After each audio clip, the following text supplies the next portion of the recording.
आज पढ़ा जाएगा क्लास 10th के एनसीईआरटी पाठ्यक्रम पर आधारित चैप्टर 10, जिसको आपको बताया जा रहा है कि विद्युत का पार्ट 6 को पढ़ा देगा। आज हम पढ़ेंगे पार्ट 7। क्या जगह पढ़ेंगे हम? पार्ट 7। अगर पार्ट 1, पार्ट 2, पार्ट 3, पार्ट 4 तक आप क्लासें नहीं देखे हैं तो आपके प्लेलिस्ट में सभी वीडियो अपलोड किया गया है, सभी को देख लीजिए, जैसे आपका कॉन्सेप्ट क्लियर रहेगा। अब कहा जाता है कि आज हम पढ़ेंगे विद्युत परिपथ। विद्युत परिपथ कहा जाता है, देखिए विद्युत परिपथ कहा जा रहा है कि देखिए नाम से पता चला कि विद्युत परिपथ ऐसा पथ जिसके द्वारा या ऐसा पथ जिससे विद्युत धारा का प्रवाह हो सके तथा उसके द्वारा विभिन्न प्रकार के कार्य किया जा सके, वो हमारा क्या कहता है? विद्युत परिपथ कहलाता है। विद्युत परिपथ कहा जाता है कि ऐसा पथ जिससे विद्युत धारा का प्रवाह हो सके तथा उससे प्राप्त ऊर्जा का किसी भी भिन्न भिन्न कार्यों में भिन्न भिन्न कार्य किया जा सके, जिसे विद्युत परिपथ कहा जाता है। कहा जा रहा है कि विभिन्न विद्युत उपकरणों एवं यंत्रों का ऐसा संयोजन जिसमें विद्युत धारा प्रवाहित कर, देखिए कहा जाता है कि ऐसा उपकरण हो जिसमें विद्युत धारा प्रवाहित कर वैद्युत ऊर्जा का उपयोग विभिन्न प्रकार के कार्य करने में किया जा सके, विद्युत परिपथ कहलाता है। कहा जा रहा है कि विभिन्न वैद्युत उपकरण एवं यंत्रों का ऐसा संयोजन जिसमें विद्युत धारा प्रवाहित किया जा सके तथा विद्युत ऊर्जा का उपयोग विभिन्न प्रकार के कार्य करने में किया जा सके, विद्युत परिपथ कहलाता है। किसी सरल परिपथ में मुख्य 3 प्रकार के उपकरण होते हैं। कहा जाता है कि जो सरल परिपथ होते हैं मुख्य रूप से उसमें 3 प्रकार के उपकरण होते हैं। कहा जाता है कौन कौन से? अमीटर, वोल्टमीटर तथा धारा नियंत्रण होता है।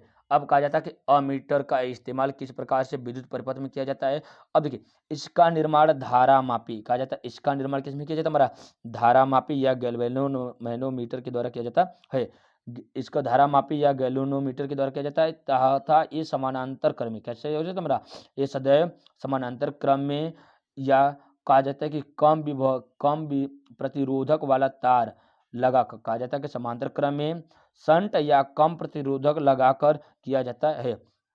कम प्रतिरोधक मतलब क्या? ऐसा तार जिसमें कम प्रतिरोध सहन करने की क्षमता होती है, वो कम प्रतिरोधक वाला होता है। इसी में इसका इस्तेमाल किया जाता है, किसका? अमीटर का किया जाता है। यदि यंत्र विद्युत धारा को एम्पीयर में मापता है तो इसका कारण उसे एम्पीयर मीटर कहा जाता है। कि कहा जा रहा है कि देखिए अगर एक तार से जो धारा का प्रवाह हो रहा है, इससे जो ऊर्जाएं या कितनी प्रकार से ऊर्जाएं चल रही है, ये किसके द्वारा मापा जाता है? हमारा अमीटर के द्वारा मापा जाता है। इसका जो प्रतिरोध होता है बहुत ही कम रहता है। क्यों? क्योंकि कहा जाता है कि जो धाराएं चलती है ये कभी कम कभी अधिक हो जाती है, इसके कारण इसका प्रतिरोध कम हो जाने से धारा जो हमारा क्या तार का कनेक्शन होता है या जो तार का प्रवाह, जो तार में धारा प्रवाहित हो रही है उसमें से आसानी से उसका संपर्क टूट जा सके।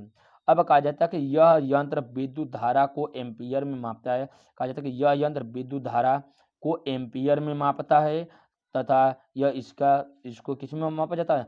एम्पीयर मीटर के द्वारा, जिसे एम्पीयर मीटर कहते हैं।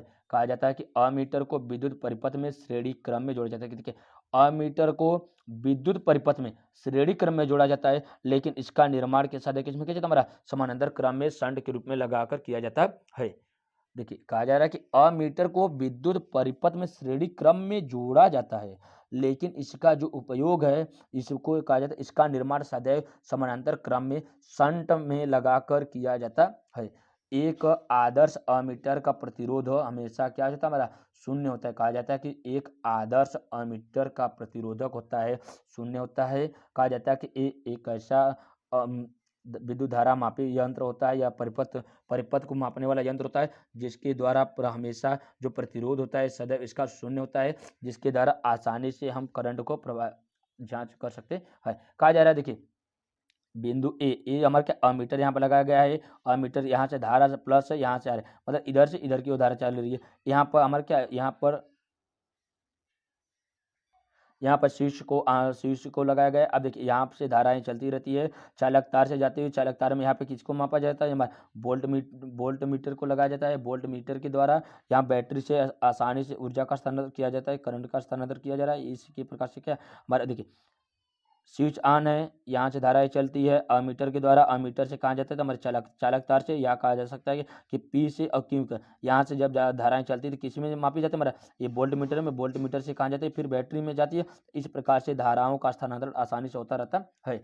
अब कहा जाता है कि ये अमीटर व वोल्ट मीटर का परिपथ में संयोजन बताया गया। अब देखिए दूसरा हम पढ़ रहे हैं क्या, वोल्ट मीटर। वोल्ट मीटर का इस्तेमाल किया जाता है, या वोल्ट मीटर क्या होता है, यह एक ऊंचे प्रतिरोधक वाला धारा मापी या गैल्वेनोमीटर है। कहा जाता है कि ए वो हमारा अमीटर निम्न विभव का था, हमारा ए हमेशा क्या होता है हमारा ये उच्च प्रतिरोधक वाला होता है, जिसका प्रयोग परिपथ के किन्हीं दो बिंदुओं के बीच विभवांतर मापने के लिए किया जाता है। कहा था किन्हीं दो बिंदुओं के बीच विभवांतर मापने के लिए किया जाता है।